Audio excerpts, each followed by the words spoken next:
por nuestro bendito Señor y Salvador, por medio de quien nos podemos presentar delante de ti. Gracias te damos, Señor. Ayúdanos, Señor, a permanecer un poco atentos, tanto como nuestros cuerpos puedan. Padre, para terminar de considerar estas cosas y continuar siendo desafiados por tu verdad, Señor, y cuando tú desafías a tu pueblo, Señor, tú no lo apabullas, tú no lo amontonas ni lo acongojas, tú lo animas, Señor, a que te sea más obediente. Señor, yo te ruego por estos queridos hermanos que están reunidos aquí, y te ruego, Señor, por los otros que también se van a beneficiar, Señor, de estas grabaciones, para que tú los bendigas, Señor, y fortalezcas cada iglesia local aquí representada. Te lo pedimos, Señor, todo esto en Cristo Jesús. Amén. Dr. Rainihan, go ahead. Yeah. Gracias, Señor.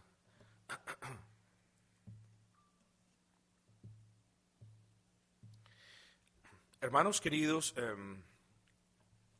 me voy a mover bastante rápido. Dijimos que la iglesia, de nuevo, era una asamblea de creyentes. Hablamos de esos creyentes, hablamos de la primera vez que se utiliza la palabra cristiano en Antioquía, hablamos de los distintivos de esos cristianos, hablamos de que estos cristianos pisteo epicúreos creyeron al Señor las promesas del Evangelio en Cristo, y epistrepo epicúreos, es decir, le dieron la espalda al pecado por la gracia del Señor para darle la cara a Cristo y abrazarlo junto con las promesas en Cristo Jesús. Hablamos de que el cristiano no solamente es una persona creyente, arrepentida, sino que también fiel. Exacto. Y hablamos en detalle, más o menos en detalle, de esa fidelidad. Pero tenemos que regresar al punto de definir qué es iglesia. La iglesia es una asamblea de creyentes, ya lo dejamos, que se reúnen de manera ordenada. Y hermanos queridos, ese orden del que hablamos no solamente es un orden en el culto público de adoración a Dios, que por supuesto es evidente en 1 Corintios capítulo 14, versículo 40-42, hacerlo todo decentemente y en orden, sino que más importante, ese orden hace referencia a la autoridad, al orden puesto por Dios en los planos de la iglesia, y hablamos del orden como de la autoridad por Dios establecida en la iglesia. Ustedes recuerdan que ahora leíamos, el versículo, el pasaje de Hechos que nos habla acerca del motín de Éfesos, y contrario al caos y al desorden de aquella eclesia o de aquella asamblea de manifestantes en Éfeso, la eclesia, el conjunto de personas de la Escritura en el Nuevo Testamento, son los cristianos que se reúnen de manera ordenada. Entonces, vamos al punto. ¿A qué me refiero de manera ordenada? Bueno, hacemos referencia a la autoridad por Dios establecida en el modelo o en el patrón de la iglesia del Nuevo Testamento.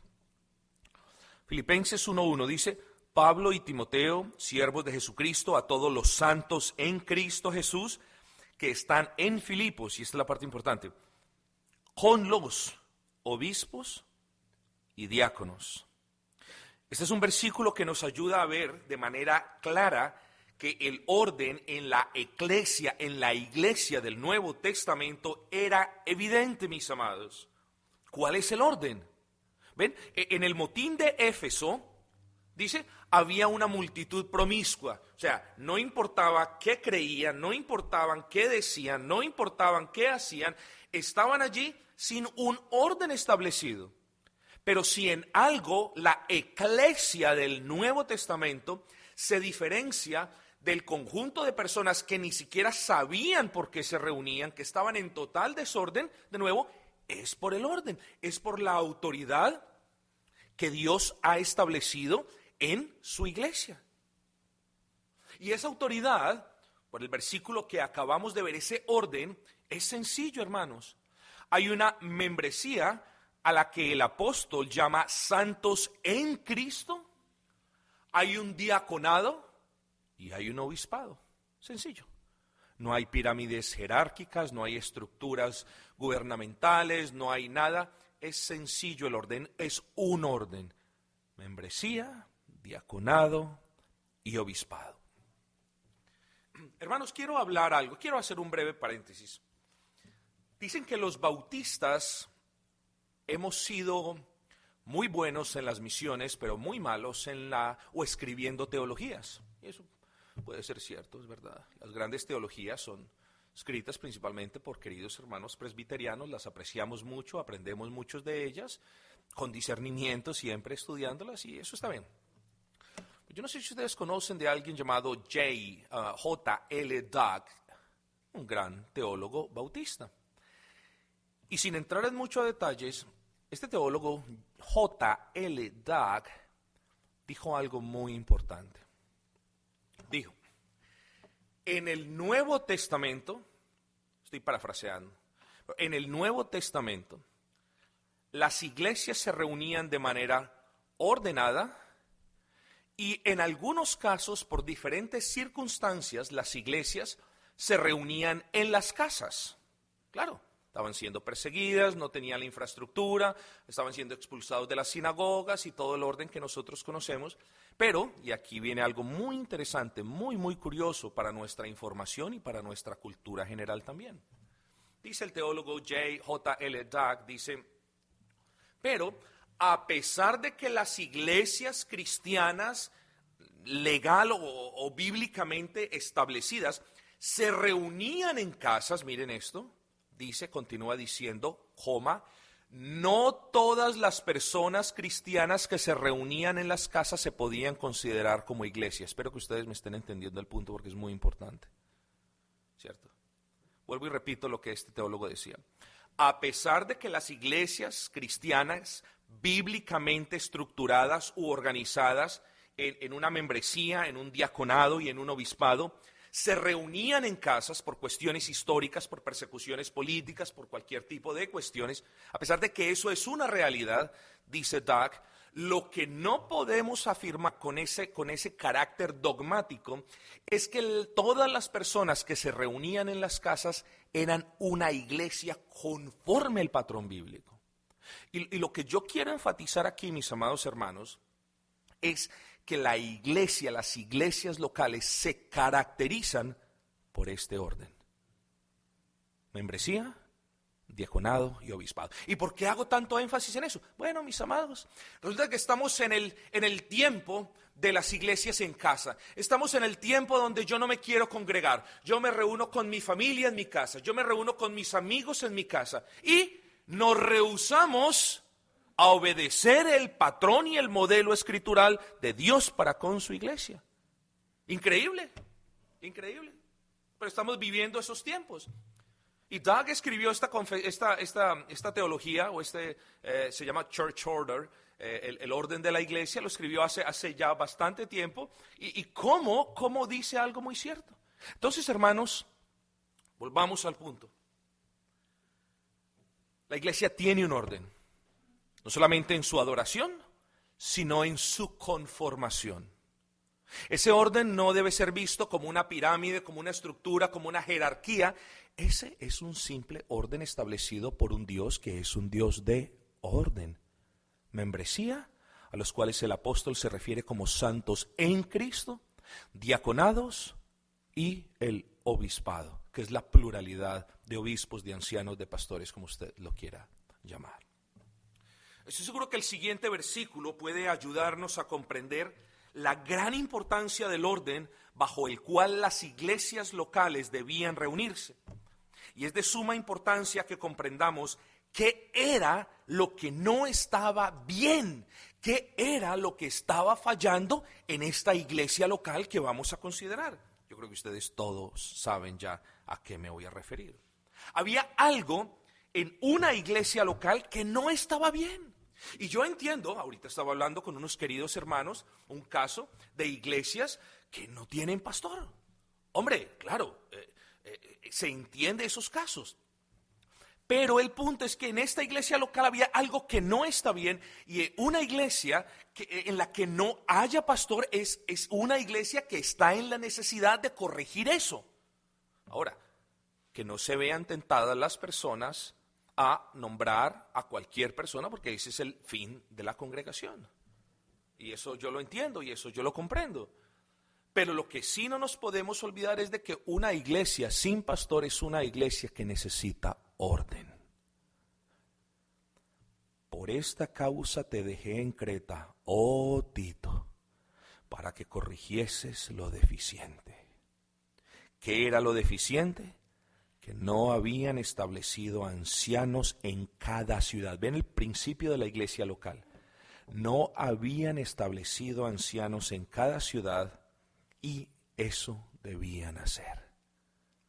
Por lo tanto, queridos hermanos, la iglesia cristiana es el conjunto de creyentes que se reúne bajo un cierto orden. Y ese orden no es impuesto e inventado o creado por el pastor, es parte de la revelación de la mente de Dios en la Escritura. Entonces, hermanos, lo que decíamos ahora, Dios nos da una orden, ¿y quiénes somos nosotros para debatir, para refutar, para reclamar esa orden?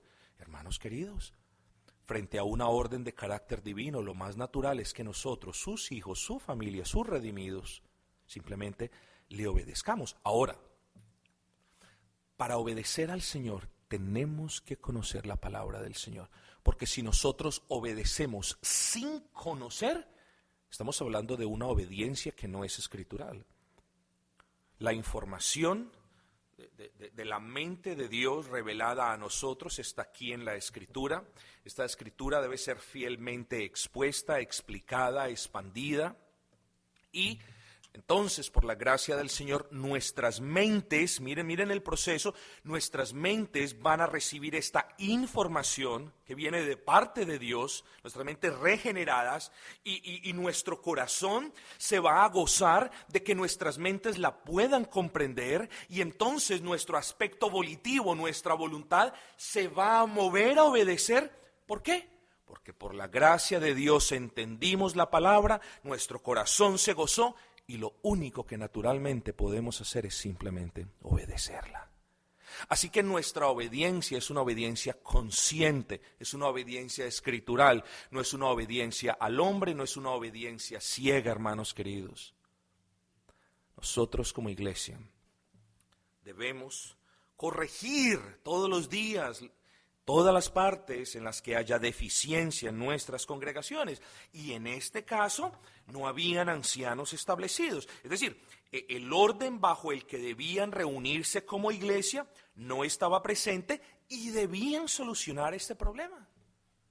Entonces, queridos hermanos, dijimos, la iglesia es el conjunto de creyentes, ya hablamos de eso, que se reúnen con un cierto orden. El orden es el orden que acabamos de considerar. Y dice, y que se reúne con propósitos definidos.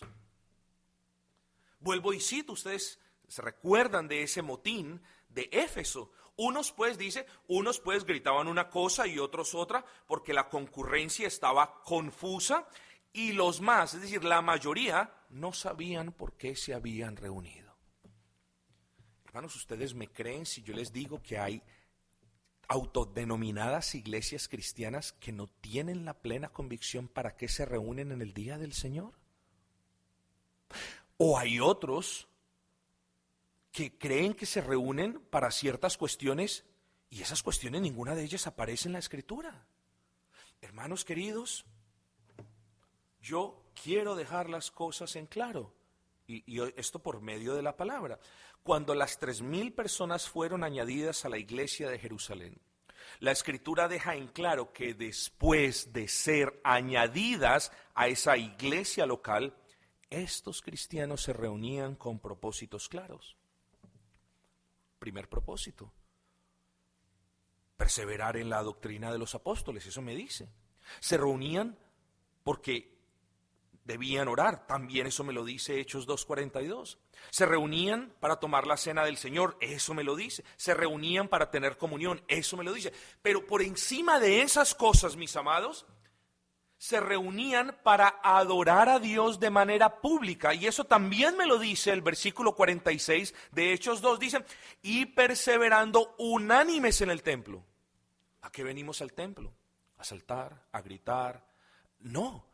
Al templo venimos a adorar a Dios, a testificar del Dios vivo, a exaltar a nuestro Señor, a rogar a nuestro Señor de manera pública.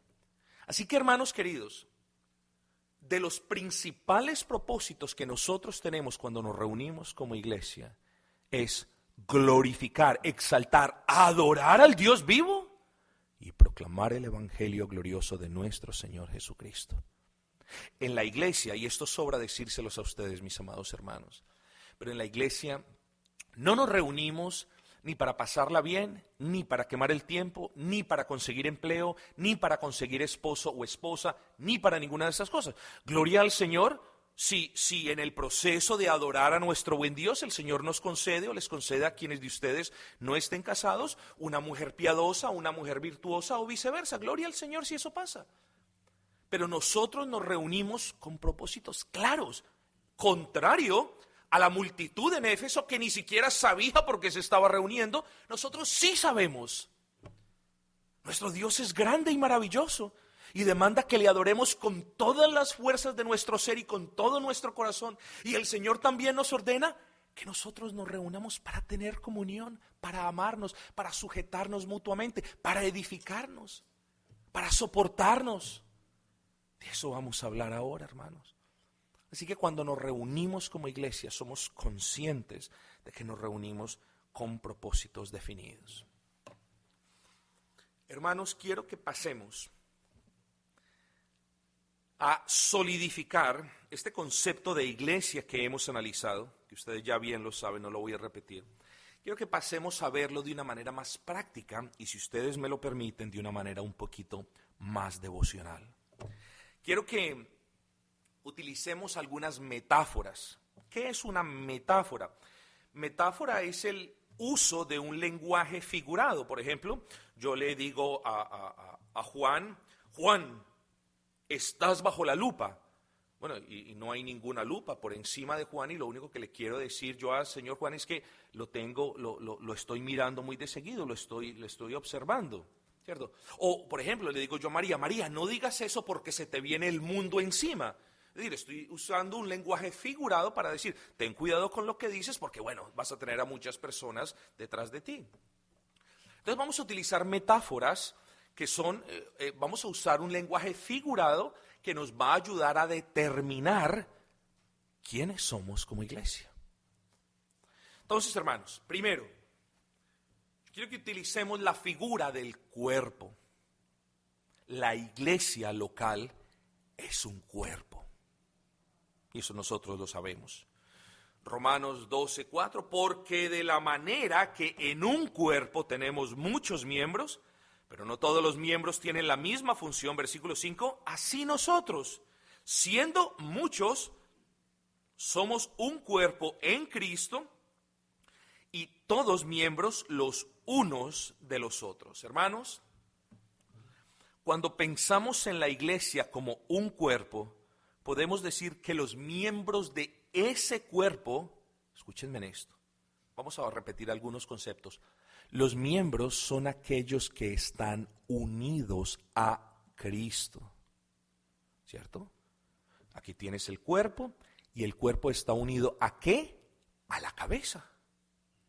Esto implica varias cosas. Primero está diciendo, o estamos diciendo, cuando pensamos en la iglesia como un cuerpo, estamos diciendo el cuerpo está unido a Cristo. Y si ustedes saben, Primera de Corintios nos deja ese punto muy en claro, porque nosotros, nuestra unión a Cristo, se consuma cuando nosotros creemos en Cristo. Así que esa unión del conjunto de miembros del cuerpo a la cabeza que es Cristo, solo se puede dar si los miembros han puesto su fe en Cristo. Así que, hermanos, la iglesia es un conjunto, una agrupación de miembros que están unidos a Cristo por medio de la fe. No hay nada, escuchen, no hay ni simpatía, no hay ni adherencias, no hay ni oh, a mí me gusta o a mí me parece. No hay nada que nos una a Cristo, sino la fe que Dios mismo ha puesto en nuestros corazones para creer en Cristo. Por eso decimos, la iglesia es el cuerpo y ese cuerpo está unido a Cristo. Pero cuando vemos, hermanos queridos, que la iglesia es el cuerpo, cuando utilizamos la metáfora del cuerpo, también tenemos que ver algo. Cuando yo veo el cuerpo de ustedes, yo no veo la cabeza aquí, ni los pies allá, ni la mano por aquí, no veo. Y ustedes pueden parecer, pero el pastor está poniendo ejemplos muy tontos y exagerados. Bueno, sí, estoy hiperbolizando, estoy exagerando para que ustedes vean la imposibilidad de que los miembros no estén unidos entre sí. Espero que vean el punto, es muy claro. ¿Cómo podemos llamar a una iglesia, cómo nos podemos referir a una iglesia como el cuerpo de Cristo si sus miembros no están unidos? Si por algo el mundo debe conocer la iglesia de Cristo, es porque nosotros estamos unidos por ese pegante llamado gracia de Dios. Hermanos queridos, hierro con hierro se aguza, sí lo entiendo. Y cuando tú te acuerdes de que hay ciertos hermanos que son un poco difíciles de tratar, te voy a dar un consejo en el amor del Señor. Mírate a ti, porque quizás tú eres más difícil de tratar que muchos de ellos. Hermanos, y si todos nosotros pensamos así del hermano, nosotros vamos a poder tratar al hermano de una manera más compasiva y más misericordiosa. ¿Cierto, hermanos? Todos tenemos tantos defectos, pero como ahora decíamos, somos muy buenos para ciertas cosas y un poquito deficientes para otras. Pero esto es precisamente para esos, hermanos, esto es precisamente para que seamos redargüidos con la gracia del Señor, para que seamos desafiados, pero el cuerpo simplemente es el conjunto de miembros. Ahora, hermanos, ¿en qué estamos unidos? ¿La iglesia está unida en qué? Bueno, sí, estamos unidos por medio de la fe, estamos unidos a Cristo, pero hermanos queridos, lo único que nos une es la verdad de Cristo. No hay unión en perspectivas personales, no hay unión en interpretaciones. Lo que nos une es la verdad revelada en la Escritura, hermanos. Así que estamos unidos a Cristo por medio de la fe, estamos unidos entre nosotros por la gracia del Señor, estamos unidos en la verdad, estamos unidos en propósito. Una manera clara de ponerlo es que la iglesia es aquel conjunto de cristianos, de redimidos, que está toda tirando del lazo o de la soga o de la cuerda del mismo lado. Es imposible decir o hablar de unidad como un cuerpo cuando 35 personas están tirando para este lado y 7 personas están tirando para el otro. Hermanos, nos reunimos porque tenemos un propósito. ¿Cuál? Honrar al Señor, glorificar al Señor, obedecer al Señor. Nos hemos reunido. ¿Quién te obligó aquí a reunirte en la iglesia? Nadie. ¿Cuál es el punto de lo que estoy diciendo? El punto es, queridos hermanos, que Dios nos ha redimido y nosotros de manera libre y voluntaria hemos decidido obedecer la palabra y hemos decidido ser accountable, perdón por esa palabra que yo hago, ¿cierto? Ser accountable amongst each other para en una iglesia local para honrar al Señor, hermanos. Para obedecer al Señor también. Así que somos una unidad en propósito, pero una iglesia es un cuerpo de miembros que está unido en el dolor también, hermanos. Cuando una muela nos duele, hermanos, ¿qué podemos hacer? ¿Nos la vamos a quitar? ¿La vamos a sacar? Hermano, tenemos que lidiar con el dolor de otros miembros. Así que, hermanos, estamos unidos, como decimos en Latinoamérica, quizás en mi país, estamos unidos en las buenas y en los malos momentos también. Ahí se conocen el carácter persistente, permanente y perseverante de los hermanos por la gracia del Señor. Así que, hermanos, también cuando hablamos de que la iglesia es un cuerpo que está unido a Cristo por medio de la fe, donde los miembros están unidos los unos con los otros por la gracia del Señor, que estamos unidos en la verdad, que tenemos una unidad en propósito, que estamos unidos en la adversidad y en la prosperidad. Que no se nos olvide una cosa simplemente para cerrar este punto.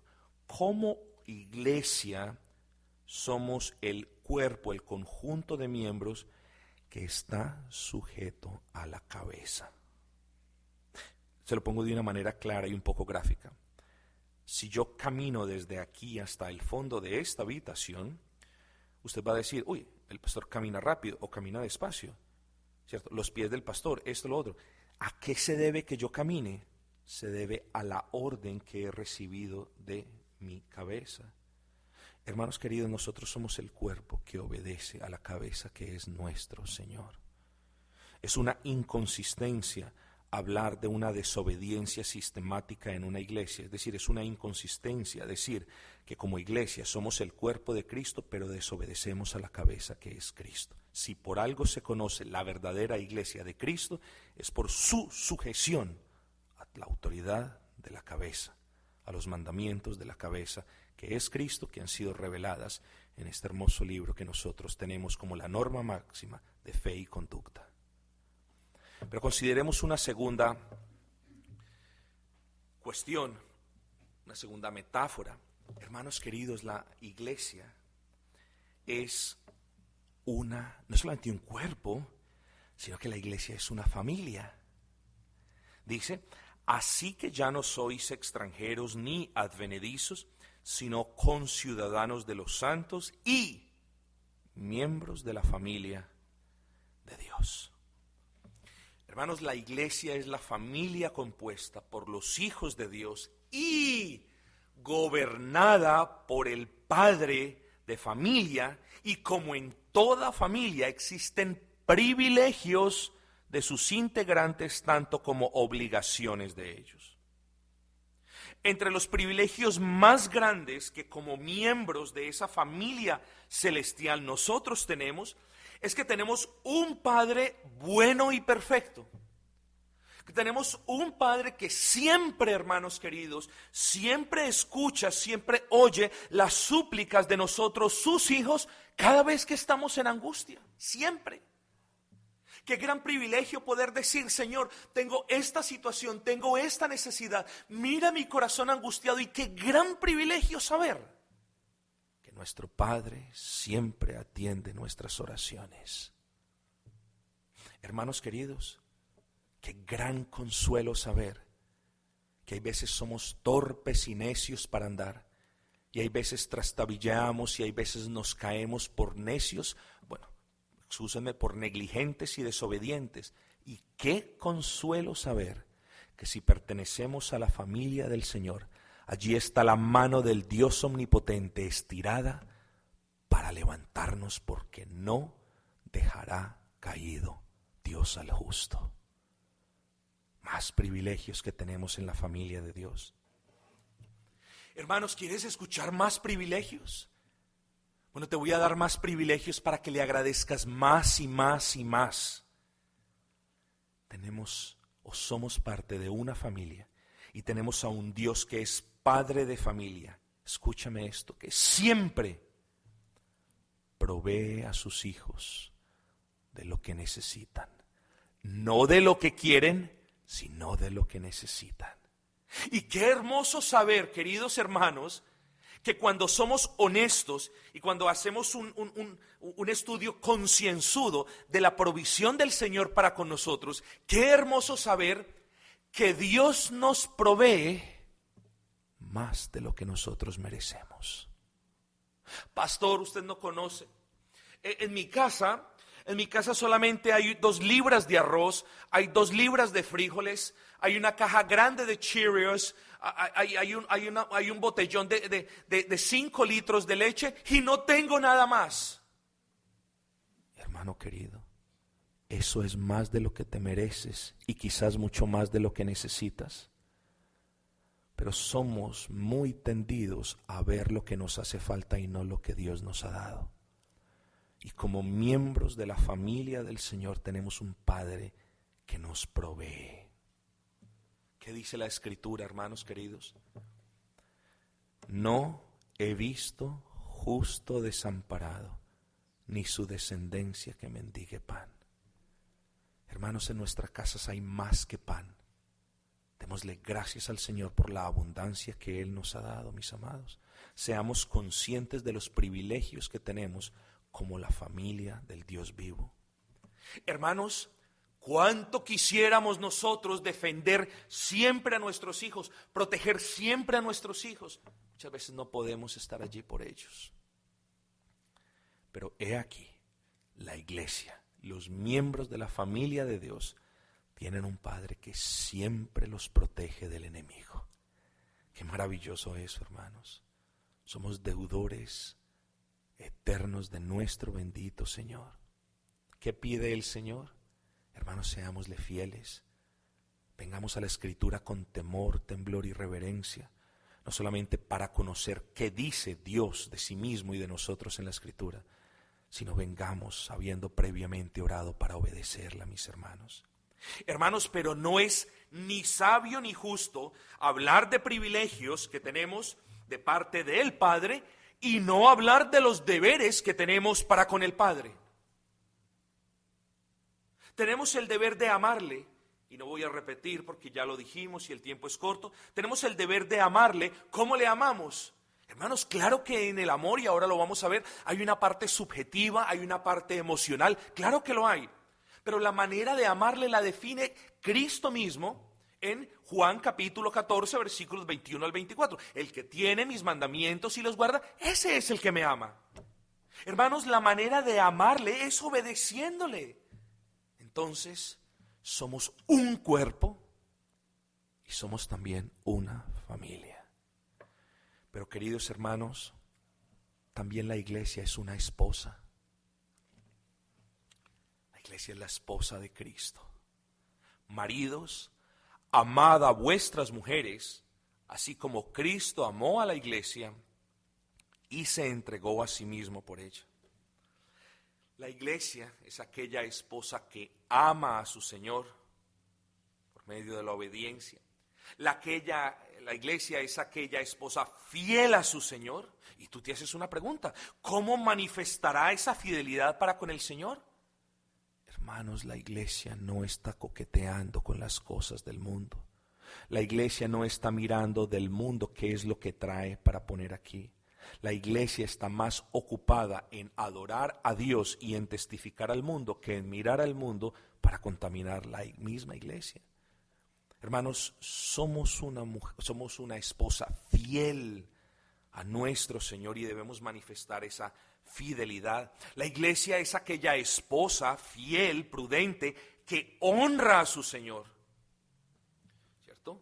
Nuestras esposas, espero que ese sea el caso con todos nosotros, nuestras esposas nos deben honra a nosotros como esposos y nosotros a ellas, y una manera de honrarnos es, por ejemplo, en su modestia, en su vestidura, en su vestimenta y en cuestiones como la prudencia, como la manera como hablan, etcétera, etcétera. Bueno, hermanos, tomemos ese ejemplo para decir, nosotros como iglesia debemos honrar a nuestro Señor, bueno, comportándonos de una manera santa, sirviéndole de una manera diligente y adorándole de una manera reverente y obediente. Somos entonces un cuerpo, y me estoy apresurando un poco, somos una familia y somos esa esposa que ama a su Señor, esa esposa que reverencia a su Señor. Y hermanos queridos, de esto se habla muy poco en las iglesias hoy en día. Somos la esposa que siempre está esperando el regreso de su Señor. ¿Y cuán preparados estamos o cuán no preparados estamos? Solamente cada uno de ustedes lo puede responder. Pero la iglesia siempre está lista en santidad, esperando el regreso de su Señor. La iglesia, otra metáfora, la iglesia es el templo de Dios. ¡Wow! Hermoso. Así que ya no soy extranjeros ni advenedizos, ese es el versículo 19, 20, sino que edificados sobre el fundamento de los apóstoles y profetas, siendo la principal piedra del ángulo Jesucristo mismo. Hermanos, como iglesia somos el único edificio, si puedo usar esa expresión, el único edificio que nunca para de crecer. Porque todos los días el Señor, fiel a su palabra, añade a la iglesia los que han de ser salvos. El Señor edifica la iglesia. La iglesia como edificio de Dios, como templo de Dios, Fíjense ustedes lo hermoso. Es el único edificio viviente. Porque la iglesia somos o la conformamos nosotros por la gracia del Señor, y la Escritura se refiere a nosotros como piedras vivas. Hermanos queridos, somos piedras vivas que estamos edificados sobre el único fundamento que es Cristo Jesús. Y como dice Pablo en 1 de Corintios, nadie puede sobreedificar sobre un fundamento que no sea Cristo. Nosotros somos el edificio. Mire, la idea es esta. La idea es, somos el edificio cuyos cimientos están empotrados, fundidos en la roca que es Cristo. Y por esa razón el Señor mismo dice, ni la misma oposición del infierno podrán contra mi iglesia, porque están afirmados en mi verdad. Hermanos queridos, ese templo, piense usted en esto, este templo es habitado por Dios. Cuánta santidad, hermanos, cuánta santidad, cuánta mortificación del pecado, cuánto rechazo de las cosas del mundo, cuánta mortificación de la carne nosotros aún todavía tenemos que practicar. Nosotros somos conscientes de que en nosotros está el Espíritu Santo y de que el Dios mismo vive entre nosotros. Cuando nosotros nos acordemos de que la iglesia es el templo del Dios vivo, debemos, hermanos, comportarnos con gran temor y temblor, con reverencia, con gozo, con regocijo, sí, pero no se nos debe olvidar aquella verdad de que Dios es fuego consumidor, hermanos. Entonces, miremos todas estas cosas porque ciertamente es importante que nosotros sepamos qué es una iglesia, quiénes conforman una iglesia, para qué se reúne una iglesia, cuáles son los propósitos de una iglesia. Y estas analogías, estas metáforas son importantes para solidificar, queridos hermanos, el concepto de iglesia. Así que, hermanos, antes de moverme hacia la parte final de esta conferencia, y les pido que sean un poquito pacientes conmigo, quiero simplemente resumir todo lo que hemos dicho hasta este punto. Quiera el Señor recordarnos que como creyentes no solo somos partes del cuerpo invisible del Señor, de la Iglesia Universal, sino que estamos en la obligación de imitar ese modelo apostólico. Y a la pregunta de cuál es ese modelo apostólico, lo primero que tengo para decir es que el modelo apostólico o neotestamentario indica que los cristianos se debían reunir, se debían juntar o agrupar en asambleas formando iglesias locales. Es muy prioritario e importante que nosotros seamos inamovibles de los aspectos que vimos relacionados con aquellas personas que fueron llamadas cristianas. Y hermanos, esto se los digo, y perdonen, yo soy repetitivo. Hermanos, ¿por qué les repito tanto lo de la fe y el arrepentimiento? Bueno, ahora ya algunos queridos hermanos reformados están quitando el arrepentimiento del evangelio. Imposible. ¿Cómo lo hacen? No me lo pregunto porque todavía no lo he podido entender. Pero las gracias concomitantes las están separando, y por eso tenemos que hacer incisión en ese pisteo epicurios, es decir, en que ese curios, en que ese Señor es el objeto de mi fe, pero también en ese epistrepo epicurios, es decir, de que por la gracia del Señor nos devolvemos del pecado para mirar a Cristo y abrazarlo como el nombre que es dado a todos los hombres y es el único nombre en el que hay salvación. Entonces, la iglesia son los que creen, los que se convierten. Pero recordemos tanta fidelidad, hermanos. Los cristianos son personas fieles. Recordemos, hermanos queridos, que ese modelo apostólico indicaba que los cristianos se debían reunir con cierto orden, y vimos de manera clara que ese orden era el orden de la membresía, el diaconado y la pluralidad de ancianos o el obispado. Y también vimos que ese modelo apostólico indicaba que los cristianos se reunían con propósitos definidos adorar a Dios de manera pública, proclamar el Evangelio y perseverar en las enseñanzas de los apóstoles y profetas, además de orar y otras cuestiones que también vimos. Hermanos, voy a abusar de su paciencia, es la 1:30 de la tarde, y creo que vamos con buen tiempo, pero voy a continuar con un tema relacionado.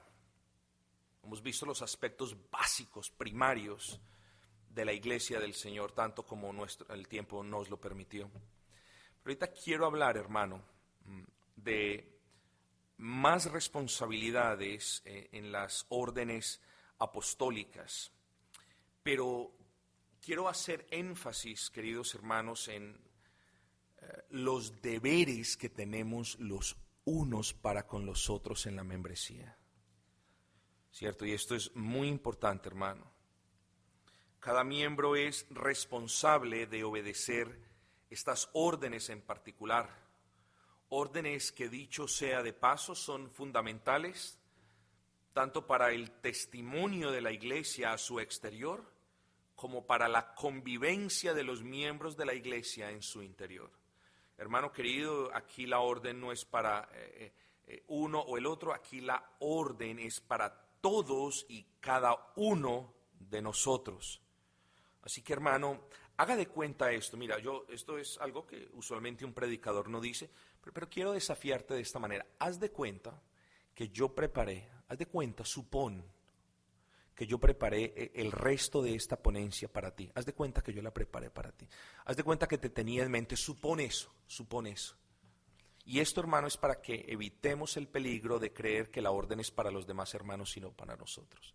Así que quiera el Señor aplicar estas palabras a cada uno de nuestros corazones, porque es importante lo que viene a continuación. Hermanos, usted está en la obligación de cumplir el siguiente mandamiento.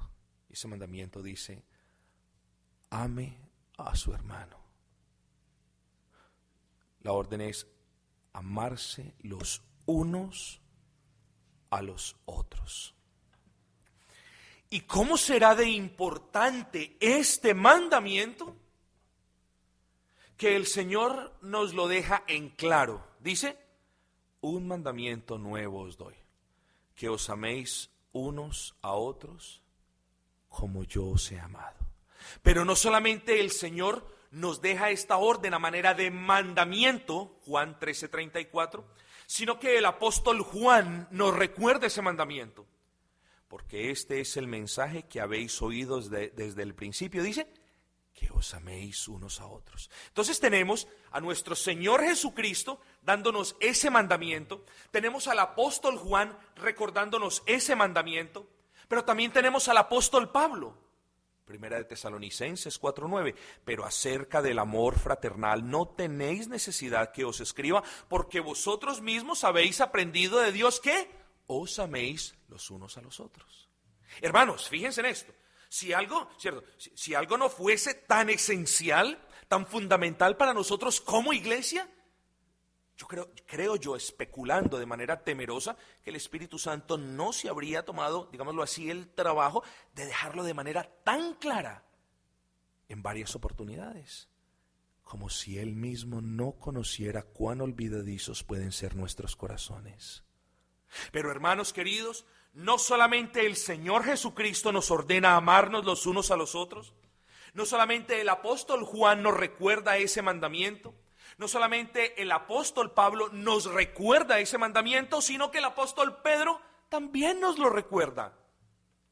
Habiendo purificado vuestras almas por la obediencia a la verdad mediante el Espíritu, para el amor fraternal no fingido, amaos los unos a los otros de manera entrañable, con corazón puro.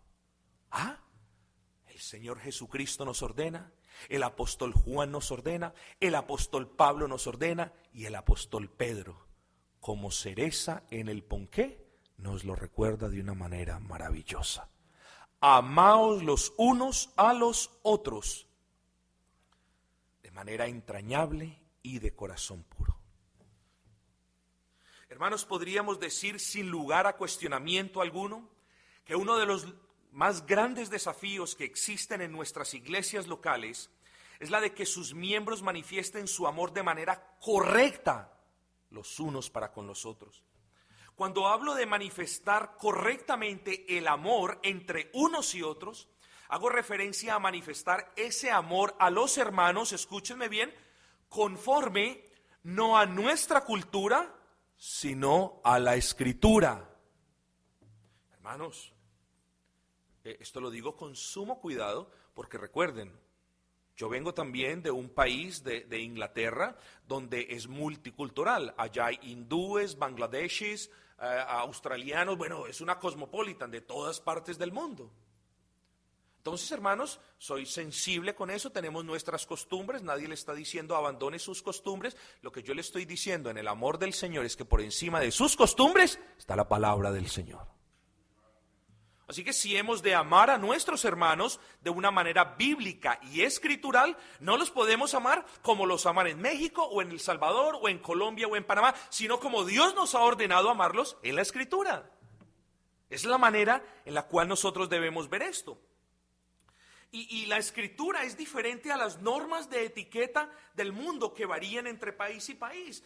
La manera de manifestar su aprecio por cierta comida es haciendo ciertos sonidos que son totalmente desagradables en otras culturas. Así que no podemos contextualizar la palabra del Señor. Hermanos cristianos, la Escritura nos enseña una y solo una manera de amar, y esa manera es la manera estipulada por Dios, que es vinculante, sublime y desafiante. Vinculante porque el amor no es una opción. El amor es una orden que Dios nos da. Y hermanos queridos, para nosotros los miembros de la familia de Dios, las órdenes de Dios no son cansonas, ni gravosas, ni molestas. Así que cuando yo te repita una y otra vez, ama a tu hermano, te lo estoy diciendo en el amor del Señor, porque tenemos a un Dios que nos ama y cuyas órdenes no son una carga impositiva para nosotros. Hermanos queridos, es vinculante. No puedo decir, no, eso no me aplica a mí. No, es vinculante. Decimos es sublime. ¿Por qué es sublime? Porque es algo hermoso. Al hermano en Cristo no se le ama en la carne. Al hermano en Cristo se le ama con un corazón regenerado, con un corazón que siempre busca lo mejor para él o para ella. Y cuando hablamos de desafiante, es porque si somos honestos, nos falta mucho para amar al hermano como él se lo merece. Pastor, usted no conoce, mi hermano es tan difícil, usted no se imagina. Hermanos queridos, nuestros hermanos merecen más de nuestro amor, más de nuestro cariño, más de nuestro afecto, hermanos queridos. Y ese es el desafío para contigo en la tarde de hoy. Siempre tu hermano merece más amor del que tú le estás dando. Entonces, hermanos, no importa si quien está a nuestro alrededor es el pastor, es un diácono, es el hermano más querido o el que nos cuesta un poco más de dificultad. No importa si el hermano es quien lleva más tiempo en la congregación o el que fue admitido a la membresía ayer por la tarde. Lo que importa es lo que dice la Escritura de que tenemos la obligación de amarnos los unos a los otros de manera entrañable y con corazón puro. Y aquí hay algo muy importante, hermanos. Quiero que consideren conmigo dos cosas: la orden y la manera de hacerlo. ¿Cuál es la orden? Y te hablo a ti. Te hablo a ti, a cada uno de ustedes, con respeto, en el amor del Señor y siendo consciente de que esto también aplica para mí. La orden es: amaos unos a otros. La manera como ejecutar esa orden, dice la Escritura, amaos de manera entrañable y con corazón puro. Pero entonces cuando nos hablan de órdenes, muchas veces nos predisponemos y muchas veces estamos un poquito de, pero esto es una orden, yo soy libre en Cristo. Y resulta ahora Pues de que la neorreforma dice, no, es que tenemos libertad en Cristo y tú tienes libertad en Cristo para hacer lo que quieras en el día del Señor y para adorar al Señor como quieras. No, tenemos libertad en Cristo, como les dije ahora. Somos libres de la condenación de la ley, somos libres del yugo del pecado, pero Dios, Cristo Jesús, no nos ha hecho libres para que violemos su propia ley. ¿Ah? Hermanos queridos, la orden de amarnos los unos a los otros tiene razones escriturales. ¿Cuál es la primera razón? Hermano, ahora nosotros somos ordenados a amar al hermano y dice Cristo mismo, porque yo os he amado. ¿Ven el punto? Antes no podíamos amar. ¿Qué vamos a poder amar? No tenemos nada para dar. ¿Qué vamos a poder dar? Pero hermanos queridos, desde antes de la fundación del universo, fuimos escogidos en el amor de Cristo, fuimos escogidos en el amor de Cristo, para que a su debido tiempo pusiésemos nuestra confianza en Él y pudiésemos amar a los demás escogidos, hermanos. Hermanos, nosotros ahora, habiendo sido amados por Dios, lo más natural es que amemos a los demás.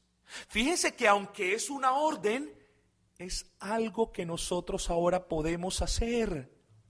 Porque el Señor nos ha dado tanto el poder, el querer amar a los hermanos, como el poder amar a los hermanos. Hermanos, nadie nos está o nadie te está pidiendo a ti que des lo que no tienes. Dios te está pidiendo, te está ordenando con sumo amor que tú ames a tu hermano como Él te ha amado a ti.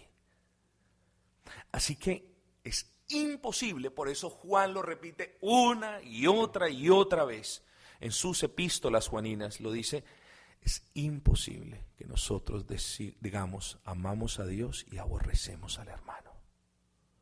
Los cristianos nos conocemos por amarnos entre nosotros, hermanos. La palabra dice, amaos, y nos dice, ¿de qué manera? Dice, entrañablemente. Hermanos, la palabra en griego comunica una idea de fervor y de intensidad. Nos dice de corazón puro. Del fondo de nuestros corazones, no es algo superficial, sino es un amor que brota de un corazón agradecido, regenerado por nuestro Señor. Dice, de un amor no fingido. No, yo amo al hermano y porque el pastor me ve y le sonrío y, ay hermano, ¿cómo estás? Y después no Hermanos, ese amor no es el amor cristiano. Nosotros no tenemos que manifestar nuestro amor para que los demás nos vean. Manifestamos nuestro amor por los demás porque el Señor mismo nos ha amado. Esa simple razón es suficiente para que tú ames al hermano. ¿Cómo vamos a estar en una membresía, mis amados, si no nos vamos a amar? Respóndame usted eso. Si usted me logra responder esa pregunta, yo le doy mi palabra que jamás vuelvo a tocar un púlpito cristiano en mi vida. ¿Cómo vamos? ¿Cómo decimos Dios me ha amado y ha enviado a su Hijo, nuestro Señor Jesucristo, a morir en la cruz del Calvario? ¿Y cómo me explicas tú que tú no ames a tu propio hermano?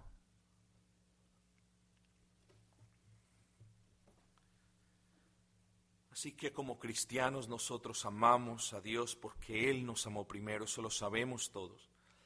Pero amamos a nuestros hermanos porque Él nos ha dado amor para que los amemos y el deseo tanto como el poder amarlos.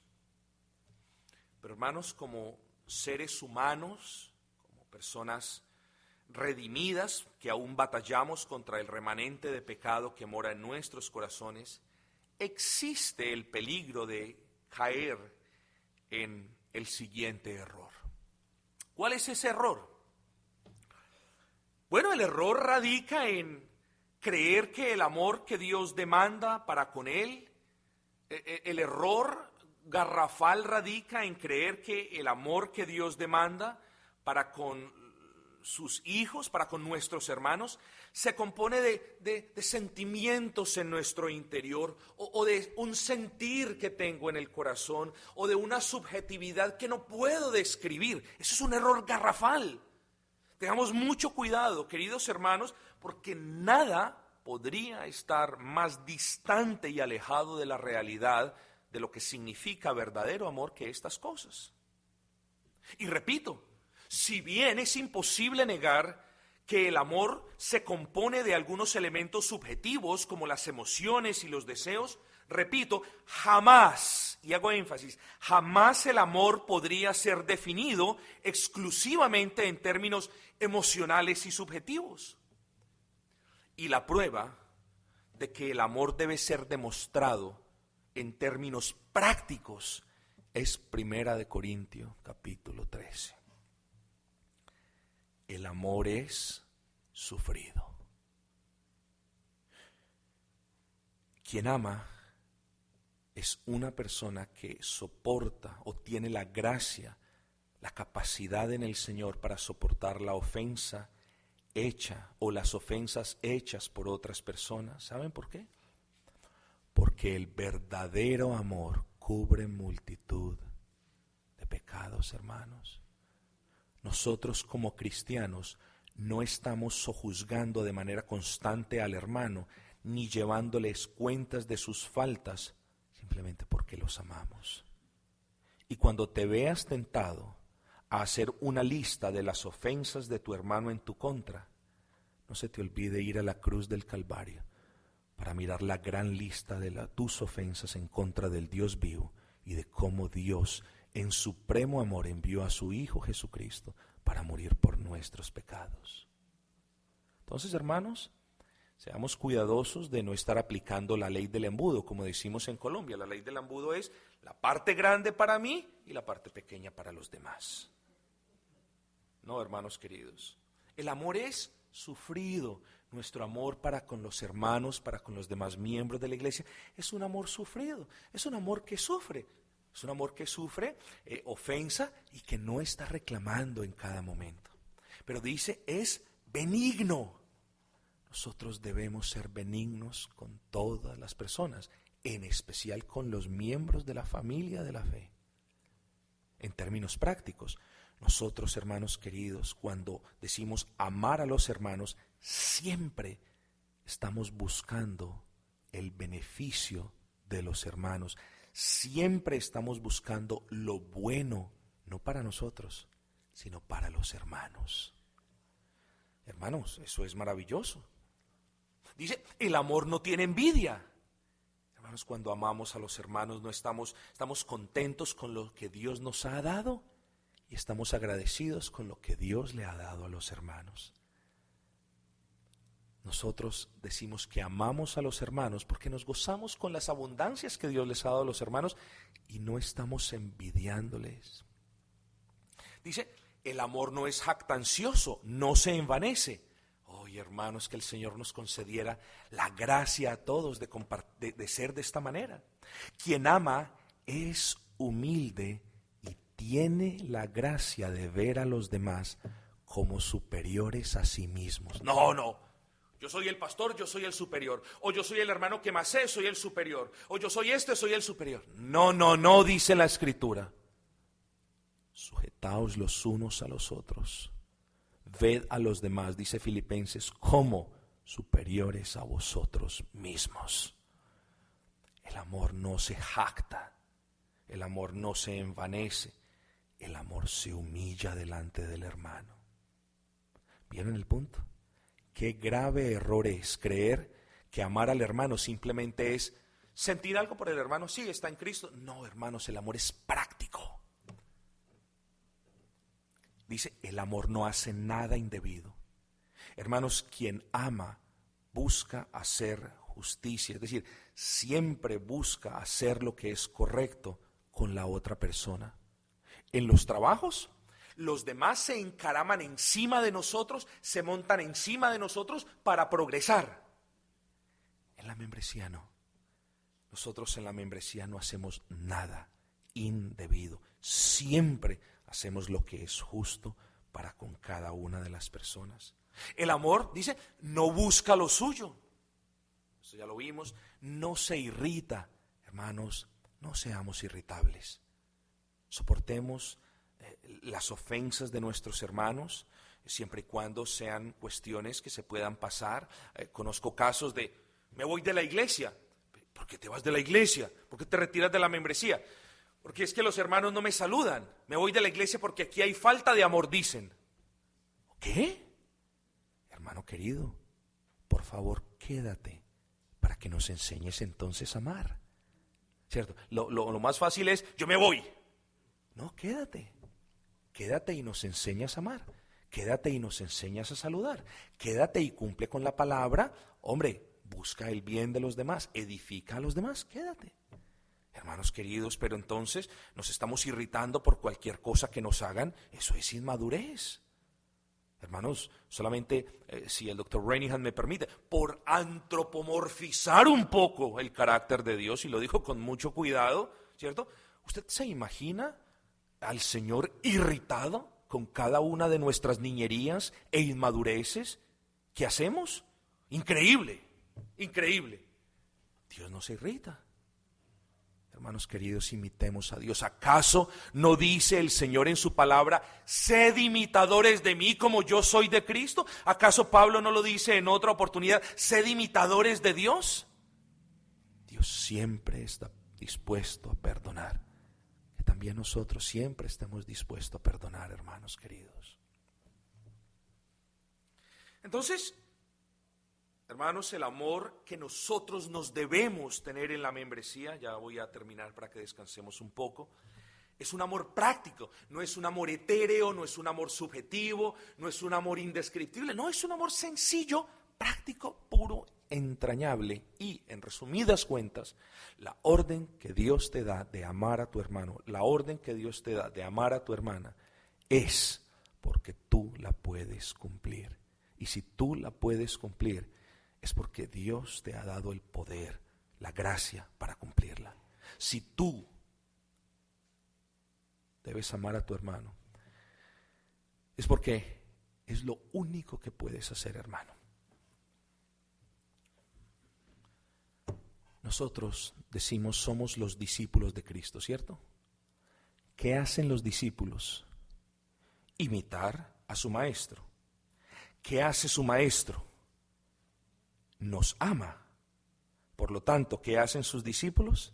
Imitar a su maestro, es decir, amar a los demás. Somos cristianos, somos discípulos de nuestro Señor, de nuestro Maestro, y lo único que queremos hacer es imitar a nuestro buen Señor, amando a los demás, hermanos queridos.